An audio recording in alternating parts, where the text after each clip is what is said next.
네, 이번에 제가 새로 책을 하나 또 냅니다. 12번째 책인데 책의 제목이 가장 아름다운 소식 복음이라는 책이에요.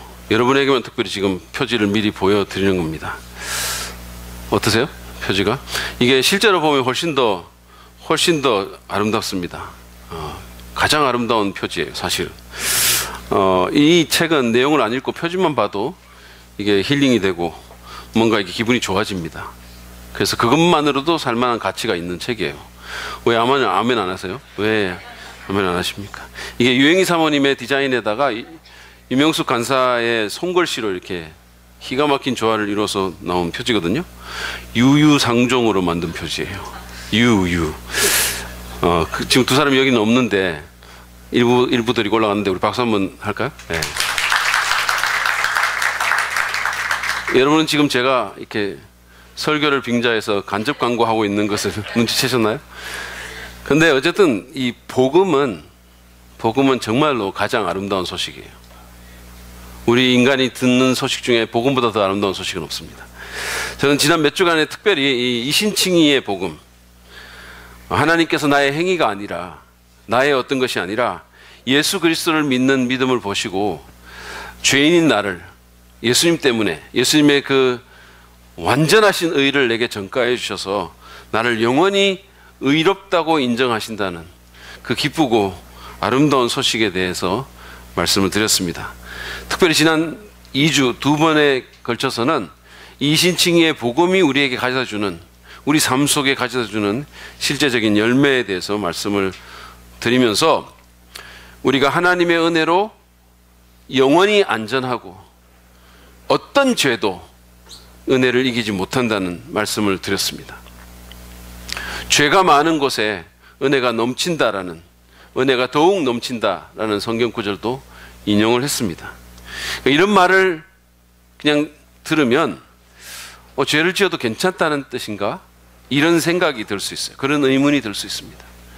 어차피 예수님의 의가 전가돼서, 어차피 내 행위가 아니고 예수님 때문에 하나님께 인정을 받아서 영원히 안전하고 우리가 계속해서 은혜의 자리에 거하니까 적당히 죄를 짓고 살아도 괜찮겠구나, 그게 그렇게 뭐 큰 일은 아니겠구나 라고 생각하는 사람이 있을 수 있다는 거예요. 바울 당시에도 그렇게 생각하는 사람이 있었던 것 같아요. 그래서 그런 사람을 대변하듯이 바울은 로마서 6장 1절에서 이렇게 말씀합니다. 그러면 우리가 무엇이라고 말을 해야 하겠습니까? 은혜를 더하게 하려고 여전히 죄 가운데 머물러 있어야 하겠습니까? 죄가 많은 곳에 은혜가 넘친다고 했으니까, 그러니까 은혜를 더 많게 하기 위해서는 계속 죄를 더 많이 지어야 되겠네요 라는 논리입니다. 여기에 대한 바울의 대답은 무엇일까요? 2절 상반절에서 그는 잘라 말합니다. 그럴 수 없습니다. 그럴 수 없습니다. 말도 안 되는 소리 하지 말라는 거예요. 제가 평소에 잘 쓰는 표현을 하면 시끄럽다라는 겁니다. 말도 안 되는 소리 하지 말라는 거예요. 그러면서 그는 그게 왜 말이 안 되는 소리인지 그 이유를 말을 하는데, 그게 2절 하반절의 내용입니다. 우리는 죄에는 죽은 사람인데 어떻게 죄 가운데서 그대로 살 수 있겠습니까? 여러분은 이 말에 동의가 되세요? 이 말의 논리는 틀림이 없습니다. 만일 우리가 죄에 대해서 죽었다면 죄 가운데서 살 수는 없는 거예요. 그죠? 우리가 만약에 이 땅에서 죽으면 우리는 더 이상 이 땅에서 계속 살 수가 없는 것과 같은 이치예요. 문제는 거기서 말하는 것처럼 내가 진짜 죄에 대해서 죽은 사람인가 하는 거예요. 여러분은 어떠세요? 죄에 대해서 너무 살아있는 것 같지 않으세요? 오히려? 네? 그렇지 않습니까? 막 죄에 대해서 너무 이렇게 잘 살아있는 것 같은, 너무 자동 반사 막 반응이 되고 그러지 않습니까? 근데 사실은 그렇지 않습니다. 사실은. 그래서 이제 그 다음 절부터 바울은 우리가 죄에 대해 죽은 사람이라는 사실을 이게 설명을 해나갑니다. 그것은 바로 우리가 또 죄에 대해서 자유함을 얻을 수 있는 비결이기도 해요. 그래서 저는 오늘 이 본문을 통해서 우리가 죄로부터 자유함을 얻을 수 있는 그 비결에 대해서 좀 생각해 보려고 하는 겁니다. 우리를 비참하게 만들고 우리의 관계에 온갖 문제를 일으키고 우리 삶을 끌어내리는 그 죄로부터 어떻게 하면 자유로울 수 있을까? 그 부분에 대해서 좀 여러분과 나누려고 합니다. 오늘 이 말씀에 의하면 먼저는 우리가 예수님과의 연합으로 인해서 죄의 권세에서 풀려났음을 먼저 알아야 합니다. 우리가 죄에서 자유함을 얻으려면 이것부터 알아야 된다. 예수님과의 연합으로 죄의 권세에서 풀려났음을 알아야 됩니다. 바울은 3절에서 침례 얘기를 꺼냅니다. 한글 성경에 이 세례를 받다로 번역된 헬라어 단어는 밥티소라는 단어예요. 근데 여기서 베프티스트라는 침례교도라는 그 단어가 나온 겁니다. 그러니까 영어로 우리가 베프티즘, 침례를 베프티즘이라고 그러거든요. 그리고 침례교인을 베프티스트라고 합니다. 침례 받는 것을 베프타이즈라고 그래요. 그러니까 이 단어들은 사실은 헬라어 단어인 여러분 지금 보시고 있는 이 그리스 말인 밥티조에서 나온 그냥 음력한 거예요. 그러니까 다시 말하면 이 베프티스트나 베프티즘이나 베프타이즈라는 말은 영어가 아니고 외래어예요. 그리스어에서 차용해온 외래어입니다. 근데 이 밥티조의 뜻이 뭐냐 하면 담근다, 물속에 가라앉다라는 뜻을 지니고 있습니다. 따라서 밥티조는 잠길 침자의 침례가 올바른 번역이에요. 세례는 씻는 예식이라는 뜻입니다. 세수한다고 할 때 씻는다는 뜻이에요. 전 세계에서 밥티조를 세례라고 번역한 나라는 우리나라하고 중국밖에는 없는 줄 제가 알고 있어요. 물론 우리나라에서도 침례 교인용인 성경은 침례로 번역을 하고 있습니다. 아무튼 이 침례의 가장 중요한 의미는 그리스도와의 연합입니다. 우리가 예수님과 연합됐다는 거예요. 이거는 사실은 이 의미, 연합이라는 의미는 유대교에서부터 있었던 그런 의미예요. 어떤 사람이 유대교로 개종을 하게 되면, 유대교는 유대인의 민족 종교인데 이방인이 유대교로 개종을 하잖아요. 그러면 그 사람들이 침례를 받고 개종을 했어요. 물속에 들어갔다 나왔습니다. 그러면 그 침례는 아브라함의 언약에 참여한다는 의미가 있고 내가 유대인과 연합한다라는 의미가 있었던 거예요. 우리가 그리스도인에서 받는 이 침례도 믿는 자가 그리스도와 연합함을 상징해 내는 것입니다. 물론 침례나 세례 자체에 어떤 효력이 있는 것은 아닙니다. 예식보다는 믿음이 더 중요합니다. 우리가 예수님을 믿게 될 때 우리는 그 믿음으로 말미암아 물이 아니라 성령으로 침례를 받고 그리스도와 연합하게 됩니다. 물로 하는 그 침례는 이 영적인 사실을 물리적으로 드러내고 보여주는 것입니다. 특별히 그리스도의 죽으심과 부활에 연합하는 것을 이 침례가 잘 보여주는 거예요. 그리스도가 죽으신 것처럼, 죽고 장사 지낸 바 된 것처럼 내 옛 자아는 물에 잠겨서 죽고 그리스도가 부활하신 것처럼 이제 새 생명으로 일어나는 겁니다.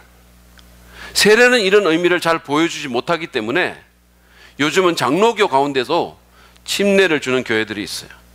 제 신학교 후배 중에 온누리교회에서 사역을 하다가 지금 이제 강남에서 목회를 하는 친구가 있는데 지난주에 만났는데 우리 교회에서는 침례를 줍니다. 이렇게 얘기를 하더라고요. 아무튼 침례를 줄 때 그리스도와 함께 죽었다가 그리스도와 함께 살았노라라는 구호를 하는데 그것은 바로 그 연합을 상기시키는 것입니다.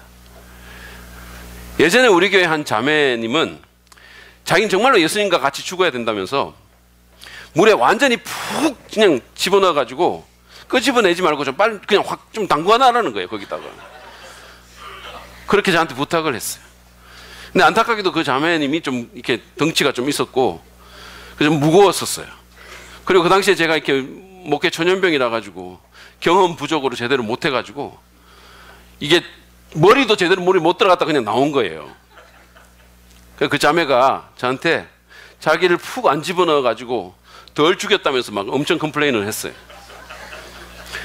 제 포인트는 뭐냐면 침례 그 자체의 효력이 있는 것은 아니지만 예수님과 우리 사이에 일어난 연합의 현실을 침례가 그림으로 보여준다는 겁니다. 근데 바울은 3절 4절에서 이것을 다음과 같이 설명합니다. 침례를 받아 그리스도 예수와 하나가 된 우리는 모두 침례를 받을 때 그와 함께 죽었다는 것을 여러분은 알지 못합니까? 그러므로 우리는 침례를 통하여 그의 죽으심과 연합함으로써 그와 함께 묻혔던 것입니다. 그것은 그리스도께서 아버지의 영광으로 말미암아 죽은 사람들 가운데서 살아나신 것과 같이 우리도 또한 새 생명 가운데서 살아가기 위함입니다. 우리가 구원을 위해서 예수 그리스도를 믿을 때 우리는 영적인 의미로 그분 안에 잠기게 됩니다. 다시 말해서 그분에게 침례를 받는 거예요. 침례가 잠긴다, 담근다 이런 뜻이라고 했잖아요. 그러니까 3절은 더 정확하게 번역을 하면, 문자적으로 번역을 하면 그리스도 예수 안으로 침례된 우리는 그의 죽음 안으로 침례된 것을 알지 못합니까? 이렇게 번역을 해야 되는 거예요. 더 문자적으로 얘기하면 그리스도 예수 안으로 잠기게 된 우리는 그의 죽음 안으로 잠기게 된 것을 알지 못합니까? 이런 뜻이에요.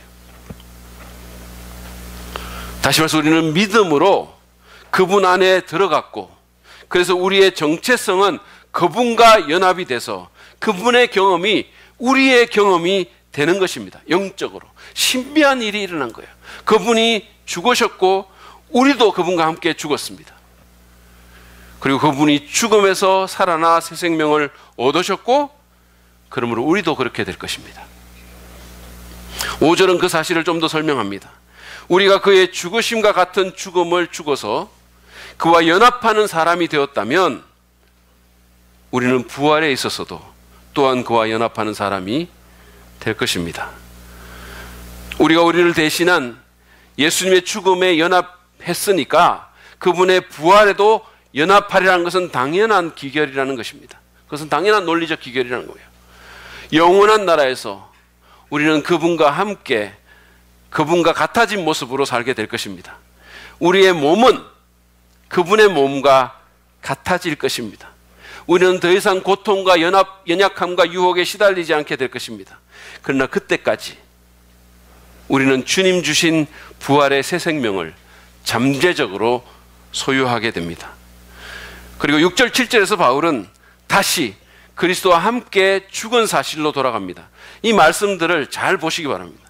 우리의 옛사람이 그리스도와 함께 십자가에 달려 죽은 것은 죄의 몸을 멸하여서 우리가 다시는 죄의 노예가 되지 않게 하려는 것임을 우리는 압니다. 죽은 사람은 이미 죄의 세력에서 해방되었습니다. 바울은 이미 옛사람이 예수님과 함께 십자가에 달려 죽었다라고 얘기했어요. 그는 과거 시제를 썼습니다. 이미 그렇게 되었다는 거예요. 이미.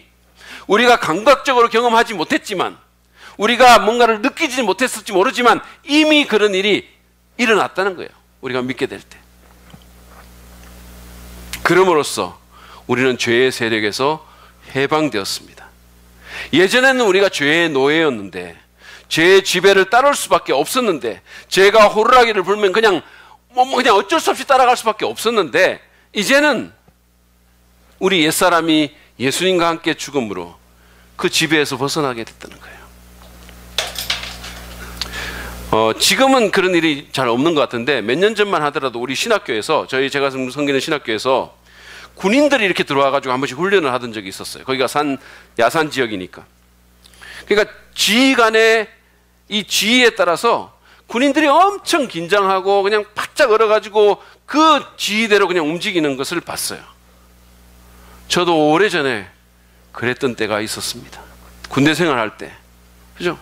지휘관한테 완전히 지어가지고 그냥 꼼짝 못하고 그냥 지휘관이 먹으라 그러면 먹고 그냥 뒹굴라 그러면 뒹굴고 그냥 막 죽었다고 복창하라면 죽었다 그러고 막 온갖 그 사람이 하라는 대로 그대로 마치 노예처럼 그대로 한 겁니다. 그렇지만 교수가 된 지금은 이제 그 지휘에 제가 긴장하지도 않고 제 바로 옆에서 그 소리가 들려와도 그의 말대로 움직이지도 않습니다. 그냥 즐겁게 그 모습을 바라보는 거예요. 웃으면서. 왜 그럴까요? 왜냐하면 저는 제대했고, 그래서 그 지휘관은 제 위에 군림할 권위를 가지고 있지 않기 때문이에요. 대한민국 군대는 더 이상 제게 아무런 권위가 없는 거예요. 우리가 알아야 될 것은 바로 이것입니다. 우리는 예수님과의 연합으로 인해서 죄에 대해서 죽게 됐어요. 따라서 우리는 죄의 권세에서 풀려났습니다. 죄는 내 위에 더 이상 권세를 가지고 있지 않고 더 이상 나를 지배할 수 없습니다. 우리가 스스로 굴복하지 않는 한 죄는 우리에게 힘을 쓰지 못합니다. 우리가 스스로 그냥 따라가지 않는 한, 스스로 그냥 우리 자신을 내어주지 않는 한 죄는 내 위에 권세를 가지고 있지 않습니다. 이것이 바로 믿는 우리를 위한 영적 진리입니다. 예수님이 십자가에 우리를 위해서 못 박히셨다고 하는 그 진리처럼 이것도 바로 그 진리라는 거예요. 우리는 이 진리를 알아야 됩니다. 여러분, 미국에서 아브라함 링컨 대통령이 남북전쟁에서 승리하고 노예 해방을 위한 문서에 서명을 했을 때에도 남부의 많은 흑인 노예들은 그 사실을 몰랐다고 합니다. 지금처럼 무슨 SNS가 있는 것도 아니고 그 사람들이 글을 읽을 수 있는 것도 아니고 모르는 거예요. 그들은 법적으로 이제 자유롭게 될 수 있었습니다. 그들이 자신의 자유를 주장하면 주인들은 더 이상 어떻게 할 수가 없게 돼 있었어요. 노예들의 뒤에는 미국 정부라는 더 큰 권세가 버티고 있었던 거예요. 그렇지만 그들은 그 사실조차를 몰랐기 때문에 계속해서 주인들의 권세에 굴복하고 노예로서 끌려다닐 수밖에 없었던 거예요. 영적으로도 이런 일이 있을 수 있습니다. 진리를 모르는 거예요. 진리를 모르고 사는 겁니다. 제 아내는 장로님 딸이었었어요. 그래서 열심히 교회 생활을 했습니다. 나름 바르게 살았고, 그리고 그냥 주일학교 교사로 뭐 찬양대로 그냥 굉장히 열심히 섬겼어요. 그렇지만 저를 만나서 기독교의 복음을 정확하게 듣기 전까지는 자신이 지옥에 갈 죄인이라는 사실도 몰랐고, 예수님께서 자신의 그 문제를 해결하기 위해서 어떤 일을 하셨는지도 잘 몰랐어요. 그냥 자기 기준대로 나름 바르게 살면서 교회 열심히 다니면서 종교생활 한 겁니다. 그냥. 제 아내가 구원받고 나서 한 말이 있어요. 자기는 그냥 몰랐었다고. 하나님의 존재도 자기는 믿었고 예수님에 대해서 좋은 감정 갖고 있었는데 그냥 복음을 몰랐다는 거예요. 그거를 제가 알게 해준 거예요, 여러분. 그래서 은혜의 복음을 듣게 됐고, 그래서 구원받게 되었고, 그래서 그 안에 생명이 있는 진짜 그리스도인이 되었고 하나님의 자녀가 된 것입니다. 제 아내가 예수 믿고 나서, 제 아내는 사실은 뭐 이 생활이라든지 교회 생활 이런 건 잘했기 때문에 외적으로 크게 변화는 없었어요. 근데 제 아내가 예수 믿고 나서 제게 한 말이 있어요. 자기가 예수 믿고 나서 일어난 가장 중요한 변화는 영혼에 대한 관심이 생겼다는 거예요. 저 사람은 어떻게 될까? 저 사람 진짜 구원받았을까? 저 사람이 예수님 아는 걸까? 예전에 그렇게 열심히 교회 다니고 종교생활 할 때는 그런 생각이 없었는데 그 안에 생명이 들어가니까 그런 마음이 생기는 거죠. 이거를 제가 그렇게 하도록 도와줬다니까요. 여러분, 그러니까 제 아내가 저한테 얼마나 잘해야 되겠어요. 매일 아침마다 그냥 감사 인사하고 그냥 진수성찬 차려야 되지 않겠습니까? 누가 제 아내도 좀 말 좀 해주세요. 이 예배 끝나고 나서. 사실 저는 목회를 하면서 저희 집사람 같은 교인들을 종종 만나요. 교회는 다니는데 복음이 뭔지를 모르고 예수님께서 뭘 하셨는지를 잘 모르는 거예요. 뭐를 믿는지를 제대로 모르고 다니는 겁니다. 이신칭의의 복음에 대해서도 모르는 거예요. 뭐 의의 정가라든지 무슨 위대한 교환이라든지 이게 뭔지를 몰라요. 우리 교회 와서 이런 거 처음 들었다고 그렇게 말하는 분들 제법 있습니다. 죄에 대해서도 마찬가지예요. 우리에게 영적으로 어떤 일이 일어났는지부터 알아야 되는 겁니다. 우리가 예수님을 믿게 됐을 때 그건 진짜 대단한 사건이거든요. 우리가 잘 못 보고 모르지만 우리가 예수님을 믿게 됐을 때 정말로 여러 가지 일이 일어났습니다. 의의 정가가 일어나서 우리는 하나님께 의롭다는 인정을 받게 됐어요. 성령이 내 안에 들어오게 되는 놀라운 사건이 일어났어요. 하나님께서 내게 새 마음을 주셨습니다. 새로운 창조를 시작하게 된 거예요. 근데 그것만이 아닙니다. 우리는 예수님과 연합되었고, 그래서 내 옛사람이 예수님과 같이 죽었습니다. 그리고 부활하신 예수님과 같이 새 생명으로 살아났어요. 그렇게 함으로써 우리는 죄의 권세에서 풀려나게 된 겁니다. 법적으로. 이것이 예수님의 죽으심과 부활로 인해서 우리에게 일어난, 믿는 자에게 일어난 영적 진리입니다. 그러니까 우리가 배웠던 여러 가지 많은 영적인 진리처럼 의의 전가라든지 십자가의 대속의 죽음이라든지 이런 것과 같은 진리예요. 우리는 이 진리를 알아야 됩니다. 정확하게 이해해야 돼요. 이것이 죄에서부터 자유하게 되는 첫 번째 스텝이에요. 두 번째로 오늘 이 본문은 우리에게 우리가 죄에 대해서 죽고 하나님에 대해서 살았음을 사실로 여기라고, 그러면 죄에서부터 자유롭게 되는 일이 일어날 수 있게 될 거라고 그렇게 말합니다. 사실로 여기라는 거예요. 8절에서 바울은 그 연합의 사실에 대해서 다시 말을 하면서 부활 생명에 대한 자신의 믿음을 피력합니다. 보세요. 우리가 그리스도와 함께 죽었으면 그와 함께 우리도 또한 살아날 것임을 믿습니다. 바울은 우리가 믿음으로 그리스도와 연합해서 옛 자아가 십자가에 못 박혀 죽었다면 그의 부활에도 우리가 연합해서 그와 함께 살아날 것도 이제는 믿는다라고 말했어요.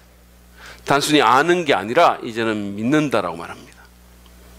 이것은 단순히 먼 미래에 일어날 우리의 육체적인 죽음 이후에 일어나게 될 그 부활만을 얘기하는 것이 아니라 지금 여기에서부터 성령으로 인해 그리스도의 부활 생명을 살아내고 나누는 것을 의미합니다.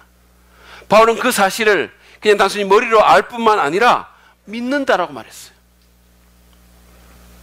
믿음으로 새로운 삶에 대해서 받아들인다는 겁니다. 눈으로 보이지 않고 손으로 감각되지 않는다 하더라도 믿음으로 받아들이겠다는 거예요. 왜냐하면 그게 더 올바른 사실이니까. 그게 더 실제니까. 눈으로 보는 것보다 더 정확한 거니까. 여러분 그거 아세요? 우리가 눈으로 보는 것이 얼마나 부정확한지? 때로는 똑같은 선을 우리는 삐뚤하다고 보기도 해요. 바울은 믿음으로 받아들였다 그랬어요. 자, 그러면 그 새로운 삶은 어떤 삶입니까? 9절에서 10절이에요. 보세요. 우리 같이 한번 읽어볼까요? 시작. 우리가 알기로 그리스도께서는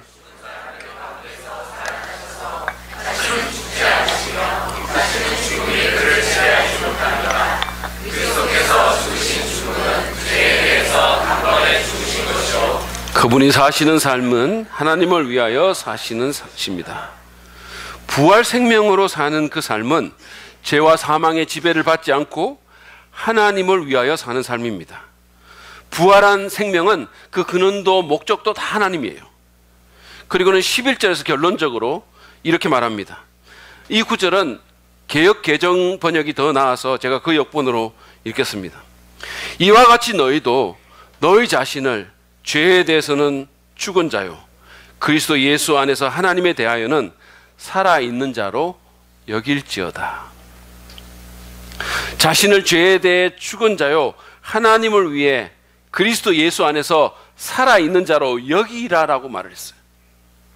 이 여긴다라는 단어가 중요합니다. 이것은 아닌 것을 그런 것처럼 여기라는 의미가 아니에요. 그런 척하라는 것이 아닙니다. 제가 청년 때 일인데요. 그 당시에 담임 목사님께서 이제 예수님의 순환에 대한 설교를 아주 그냥 열정적으로 말씀을 전하셨어요. 그러면서 예수님께서 하신 그 나의 하나님 어찌하여 나를 버리십니까? 라는 그 절규에 대해서 이렇게 말씀을 전하셨어요. 그런데 엘리 엘리 라마 사박단이라는 그 아람어를 엘리 엘리 라마 바삭단이라고 그렇게 하신 거예요. 순간에 제가 이게 옆 사람과 눈이 마주치면서 갑자기 우스워지기 시작했어요. 이게 웃을 환경이 아닌데, 이게 상황이 아닌데. 목사님의 그 비장함과 바삭단이가 묘한 부조화를 이루면서 갑자기 웃음을 막 유발한 거예요. 참기 어려운 웃음을. 근데 목사님이 또 한 번 그 비장한 표정과 목소리로 엘리 엘리 라마 바삭다니 이렇게 또 하셨어요. 그러니까 한 번만 했으면 그래도 좀 참고 넘어갔을 텐데 이게 반복이 되면서 성도들의 입꼬리가 올라가기 시작했어요. 우리는 서로 눈을 맞추지 않으려고 무지하게 노력했습니다. 그러면 정말로 터져버릴 것 같았어요. 정말 참기가 힘들었습니다. 그렇죠. 우리 모두는 하나도 안 무서운 척, 아무 일도 없는 것처럼 얼굴을 뻘겋게 하고 앉아 있었어요. 여기서 바울이 여기라고 한 것은 그런 식으로 아닌 것을 그런 척하라는 뜻이 아닙니다. 실제로 우리는 예수 안에서 죄에 대해서 죽었고 하나님을 위해서 살아있게 되었습니다. 그것이 사실이니까 사실로 여기라는 거예요.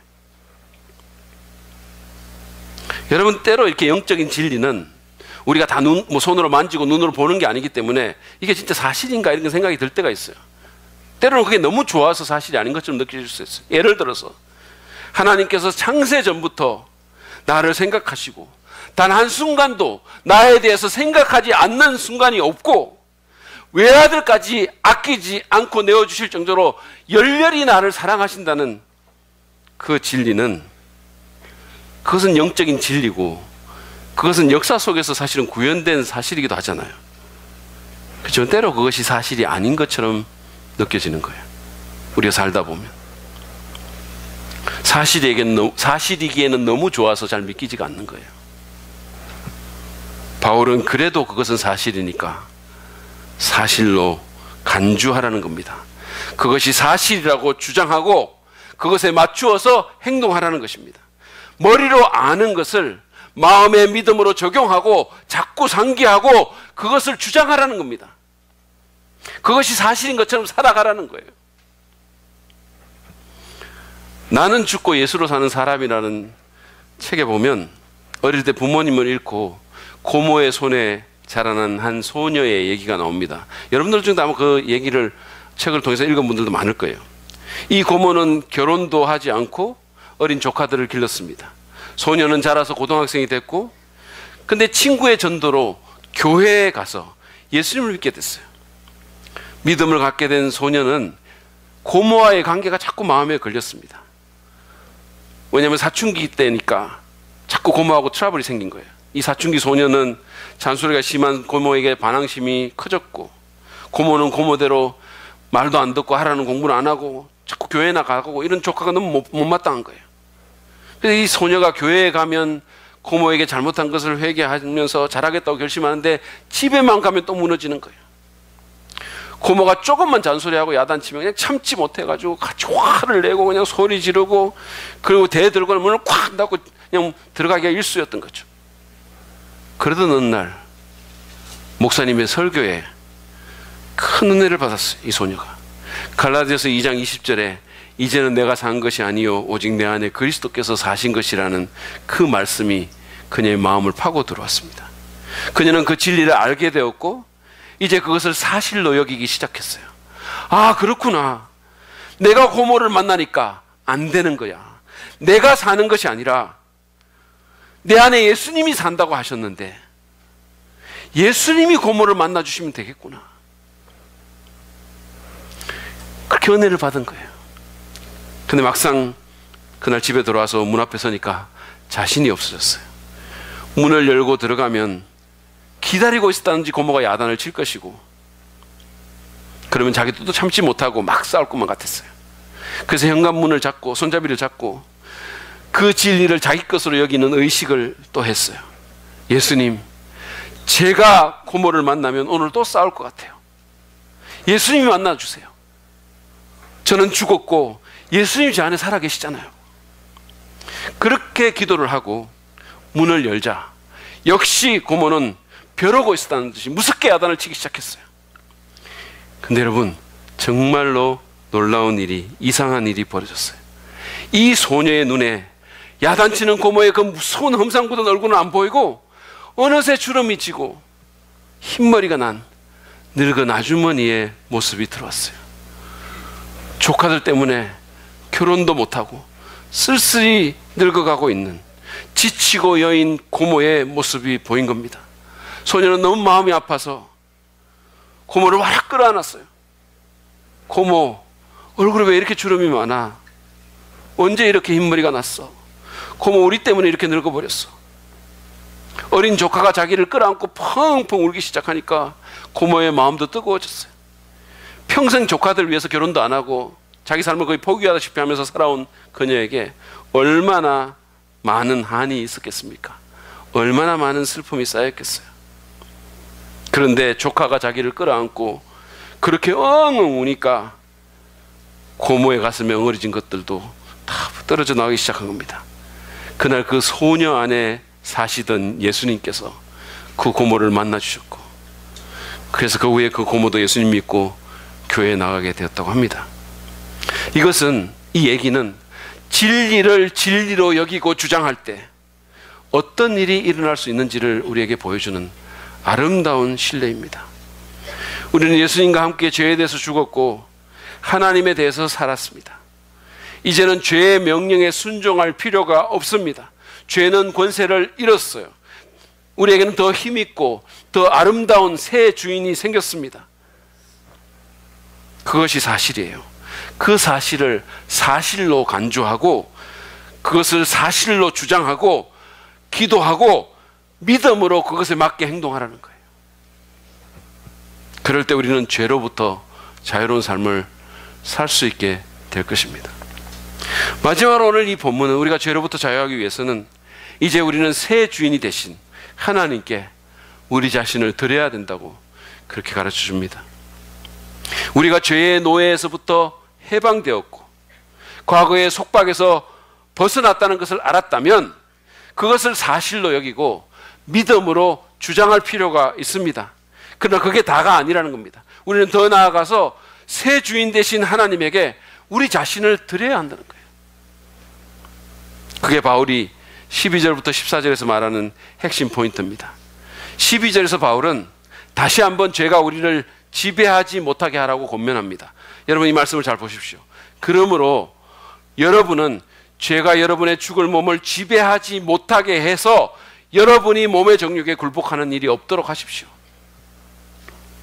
비록 우리가 의롭다는 인정을 받았고 그리스도와 연합했지만 우리가 여전히 육신을 입고 있기 때문에 유혹과 정욕은 계속해서 우리를 괴롭힐 거라는 거예요. 계속 괴롭힙니다.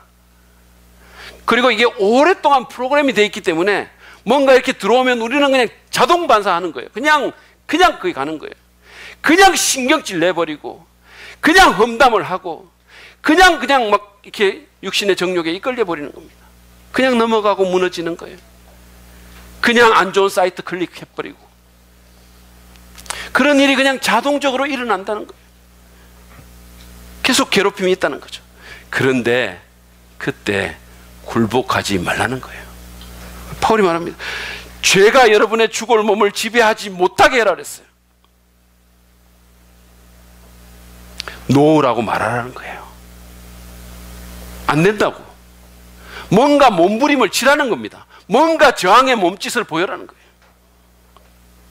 악마는 프라다를 입는다라는 영화를 보면 저널리스트가 꾸민 한 여주인공이 최고의 패션 잡지사에 기적같이 입사를 하는, 그래서 악마 같은 진짜 편집장의 비서로 그녀에게 계속해서 끌려다니는 얘기가 나옵니다. 그 편집장은 그녀에게 휴대폰을 사줍니다. 그리고 그것으로 그녀를 종처럼 부려먹어요. 그래서 일종의 개목줄 같은 것이었습니다. 어느 날 주인공은 자신의 삶을 돌아보게 되죠. 그리고는 더 이상 끌려다니지 않겠다고 마음을 먹고 퇴사를 결정합니다. 그리고 자기 상사와 함께 갔던 유럽의 어느 모임에서 거기서 그냥 걸어 나오는 거예요. 이제는 더 이상 끌려다니지 않겠다고. 그러면서 걸어 나옵니다. 아니나 다를까 그 전화가 오는 거예요. 나왔는데 전화가 옵니다. 예전 같으면 그냥 긴장하고 막 두려워하고 그 전화 받으면서 그냥 어쩔 줄 몰라가지고 끌려갔을 텐데, 다시 달아갔을 텐데, 그 전화를 보고 그녀는 더 이상 그러지 않아요. 그 번호를 보고 그 휴대폰을 마침 옆에 있던 분수대에 그냥 확 집어 던져버립니다. 그리고는 너무나도 홀가분한 표정으로 자기 길을 갑니다. 그렇게 하라는 거예요. 그렇게 하는 겁니다. 이제는 지배권이 사라졌으니까 그렇게 알고 거부하고 저항하라는 겁니다. 여러분 14절을 보십시오. 여러분은 율법 아래 있지 않고 은혜 아래 있으므로 죄가 여러분을 다스릴 수 없습니다. 죄가 여러분을 다스릴 수 없을 것입니다. 우리가 은혜 아래 들어왔기 때문에 죄가 지배권을 잃었다고 분명히 말합니다. 그러니까 과감하게 아니라고 말하라는 거예요. 예전에 그 프로그램 하던 대로 움직이지 말고 이제는 그냥 노라고 말하라는 거예요. 그런 다음 바울은 13절에서 보다 적극적인 처방을 제시합니다. 그러므로 여러분은 여러분의 지체를 죄에 내맡겨서 불의의 연장이 되게 하지 마십시오. 오히려 여러분은 죽은 사람들 가운데서 살아난 사람답게 여러분을 하나님께 바치고 여러분의 지체를 의의 연장으로 하나님께 바치십시오. 우리 자신을 죄와 그 유혹에만 내맡기지 말고 예전처럼 그냥 거기에 자꾸 들이지 말고 이제 우리의 새로운 주인이 되신 하나님께 바치라는 것입니다. 예수님과 연합하여 죽었다가 살아난 사람처럼 자신의 신분과 정체성을 분명히 인식하고 불의의 도구가 아니라 의의 도구로 자신을 하나님께 드리라는 것입니다. 여러분, 우리가 죄를 짓지 않는 가장 좋은 비결은 죄를 안 지으려고 이를 악물고 결심하는 게 아니에요. 결심 필요합니다. 결심이 나쁜 건 아니에요. 그렇지만 결심만으로는 안 됩니다. 그렇다 하더라도 우리는 또 그 잘못을 반복하게 될 겁니다. 많이 해봤잖아요. 어떤 사람은 인터넷의 불량 사이트에 안 들어가려고 컴퓨터 화면에다가 노려보는 목사님 사진을 붙여놨다는 거 아닙니까? 그래도 그게 잘 안 된다는 거예요.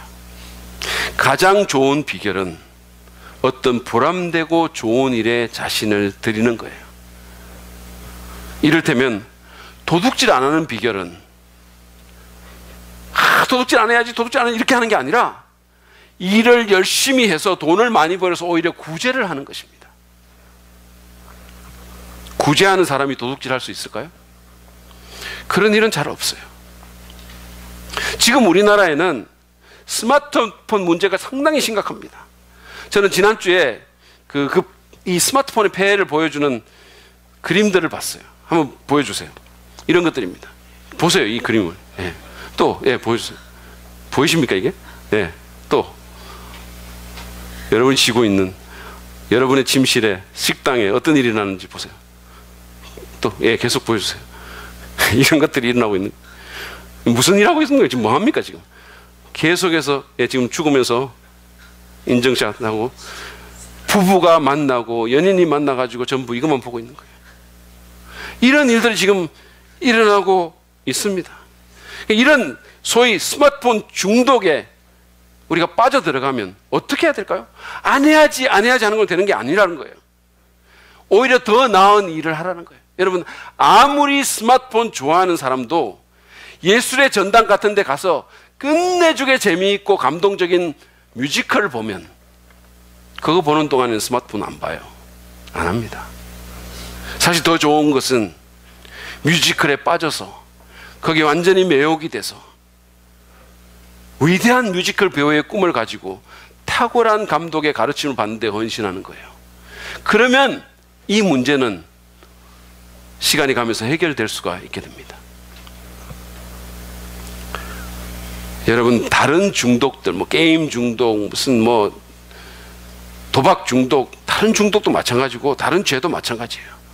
죄에서 자유를 얻기 위해서는 그저 이를 악물고 결심하는 데서 그치는 것이 아니라 의의 도구로 하나님께 드리는 삶을 사는 것입니다. 매일 아침마다 이렇게 기도하는 겁니다. 하나님, 제가 여기 있습니다. 저는 죄에 대해서 죽고 하나님을 위해 살게 된 사람입니다. 오늘도 저를 당신께 드립니다. 의의 도구로 당신의 연장으로 쓰임받고 싶습니다. 저를 받으시고 저를 붙드시고 저를 써주십시오. 그리고 그분의 기쁨을 위해서 무언가를 하는 거예요. 그분의 기쁨을 위해서 열심히 말씀 읽고 예배의 자리에 적극적으로 나아가고 교회를 섬기고 복음을 전하고 누군가의 필요를 채우고 누군가를 사랑하고 그분의 부르심에 응답하는 삶을 사는 것입니다. 여러분, 아이 5 이상을 키우는 엄마는 절대 정신병에 안 걸린다는 말이 있어요. 왜냐하면 해야 할 중요한 일이 있기 때문이에요. 누가 정신병에 걸린지 아세요?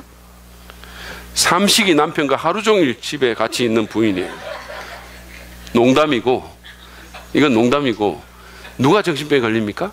아무 일도 안 하는 사람이에요. 아무 일도 안 하고 그냥. 그러므로 열정적으로 자신을 하나님께 드리십시오. 무언가 중요한 일에, 의미 있는 일에 자신을 드리시기 바랍니다. 척 스윈돌은 이것과 연관해서 이런 구체적인 제안을 했어요. 유혹을 받으면 먼저는 유혹을 피해서 다른 곳으로 이동을 하라는 거예요.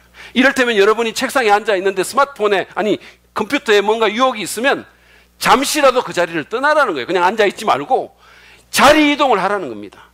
그리고는 하나님께 영광을 돌릴 뭔가를 하라고 말을 했어요. 경건한 활동으로 죄의 충동을 해결하라는 겁니다. 아무튼 매일 매 순간 성령을 의식하면서, 성령을 의지하면서 하나님을 선택하고 의의 도구로 하나님께 자신을 드리기를 바랍니다.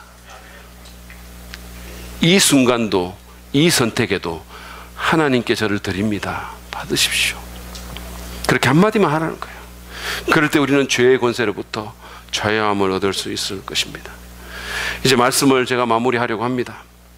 여러분 중에는 오늘 말씀을 듣고서도 과연 죄에서 자유로운 삶이 가능할까? 그렇게 생각하는 분이 있을 거예요. 과연 내가, 그렇게 거짓말 잘하는 내가, 입만 열면 습관적으로 거짓말이 나오고 뭔가 불리한 상황이 생기면 거짓말하는 내가 과연 그것에서부터 자유할 수 있게 될 것인가? 육체의 정욕에 계속 끌려다니는 내가 그렇게 될 수 있을까? 아마 그런 생각이 들 거예요. 그렇습니다. 그거 쉬운 일 아닙니다. 특별히 우리 가운데서 반복적이거나 충동적인 죄에 시달리는 사람 가운데는 그것에서 결코 벗어나지 못할 것이라는 망상에 시달리는 사람이 분명히 있을 거예요. 나는 절대로 여기서는 벗어날 수 없을 거야. 근데 여러분, 그렇지 않습니다. 변화가 쉽지는 않지만 불가능한 일은 아닙니다. 불가능하지 않아요. 여러분이 예수님을 진짜 믿는 자라면 여러분 안에는 상상을 초월하는 영적 재산이 있습니다. 여러분 안에는 어떤 악도 이길 수 있는 힘이 있어요. 그것은 바로 우리가 예수님을 믿을 때 하나님께서 선물로 주신 성령님입니다. 우리 안에는 그 힘이 있어요. 그 자원이 있습니다. 우리가 의식하지 못하고 종종 그것을 그냥 놀려버리니까 그게 문제가 되는 거예요. 그분에게 도움을 청하시기 바랍니다. 그리고 오늘 우리가 본 것처럼 예수님의 죽으심과 부활함의 연합함으로 인해서 죄의 권세에서 풀려났음을 알고 그것을 믿음으로 사실로 여기고 하나님께 자신을 드리시기를 바랍니다. 물론 그것이 우리의 문제를 일거에 완전히 해결해 주지는 않습니다. 성화는 일평생이 걸리는 문제고 우리는 죽을 때까지 실험해야 됩니다. 저도 그렇고 여러분도 그래요. 그리고 우리 안에 깊숙이 자리 잡은 죄는 상당한 관심과 실험을 필요로 합니다. 이게 너무 오랫동안 자리 잡고 있어서 이게 프로그램화가 돼가지고 이게 그냥 자동 반사가 되는 거예요. 쉽지 않은 일입니다. 그러나 그렇더라도 우리는 오늘 배운 말씀을 지금부터 시작해야 됩니다. 지금 성령의 도움을 구하는 가운데 오늘 배운 죄에 대한 또 자신에 대한 진리를 알고 또 그것을 사실로 여기고 믿음으로 주장하고 그것이 사실인 것처럼 살고 하나님께 자신을 드리는 것입니다. 미루지 마십시오. 그냥 패배감에 젖어서 아무것도 하지 말고 가만히 있지 마십시오. 기다리지 말고 지금 시작하십시오. 그러면 당신은 그만큼 더 빨리 죄로부터 자유롭게 될 수 있을 것입니다. 당장 변화가 안 보이더라도 어느 순간이 지나면 여러분은 예전에 굴복했던 그 죄로부터 자유하게 되었음을 보고 기뻐할 수 있게 될 것입니다. 그런 축복이 여러분 모두에게 있기를 간절히 바랍니다. 우리 교회가 죄로부터 자유롭고 죄를 이기는 거룩한 교회로, 복음의 교회로 주님 앞에 설 수 있기를 간절히 바랍니다.